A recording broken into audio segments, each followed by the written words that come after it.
Kurangan. Terima kasih Tan Sri. Assalamualaikum Tan Sri. Waalaikumsalam. Menteri, tekun saya mendengar dan inilah ulasan yang diberikan atas soalan yang daripada Rembau berisukan kepada matlamat akhir kepada penolakan isu kes-kes di mahkamah. Merujuk kepada beberapa kes yang telah dilalui.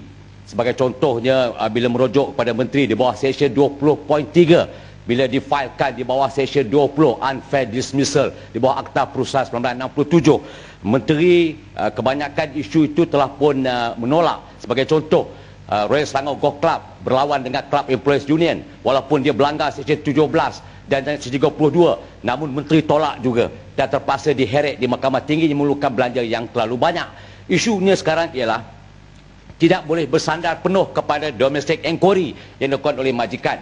Menteri kapasiti di bawah 20.3 akan memberikan kuasa untuk dirujuk. Tetapi dalam masa yang sama, Menteri, soalan pokok saya ialah, apakah tidak kesediaan Menteri, sekali lagi saya ulang, Seksyen 30 yang memberikan tempoh ataupun had pampasan 24 bulan itu dikaji semula dan kuasa yang diberikan kepada JPP seperti mana di Filipina diberikan terus kepada JPP. JPP berkuasa di bawah penjabatan semua jabatan perusahaan, terus merujuk ke mahkamah, tak perlu menggunakan kuasa 20.3. Apakah Menteri perlu mengkaji semula akta ini? Terima kasih. Daripada soalan ini tadi, halangan dari untuk merujuk secara terus ialah kapasiti di dalam mahkamah perusahaan untuk menangani dan mengendalikan kes-kes ini.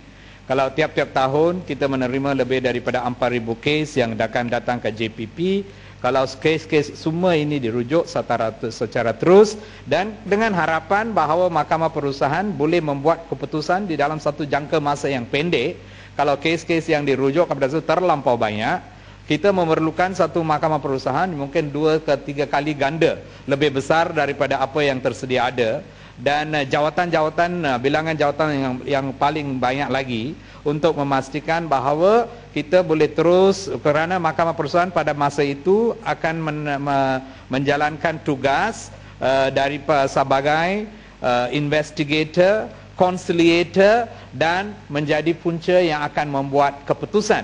Oleh itu tanggungjawab itu besar kepada mahkamah perusahaan. Oleh itu di dalam proses yang kita adakan, iaitu perbincangan yang ada pada masa sekarang, kita sedang lihat kepada semua aspek ini dan macam mana satu proses masih ada di dalam JPP dan lepas itu ada proses di dalam mahkamah perusahaan dengan tujuan supaya ini memberi keadilan kepada semua pihak dan pada masa yang sama dia boleh memendekkan. Kerana untuk jawab soalan berkenaan dengan hak 24 bulan yang telah dikenakan pada masa sekarang dan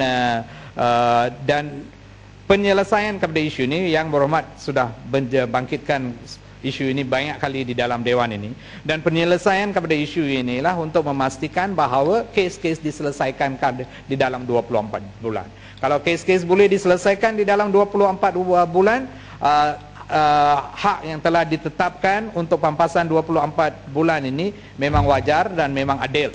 So itulah sebab mengapa kita di dalam proses untuk memastikan bahawa masa itu yang paling mustahak, iaitu kita tidak mahu kes-kes di bawah untuk jangka masa 3 tahun, 4 tahun, 5 tahun dan segala isu yang menyebabkan kes-kes ini berlanjutan tempohnya kita boleh mengatasi melalui perubahan yang kita akan melakukan kepada proses yang tersedia dia. Terima kasih.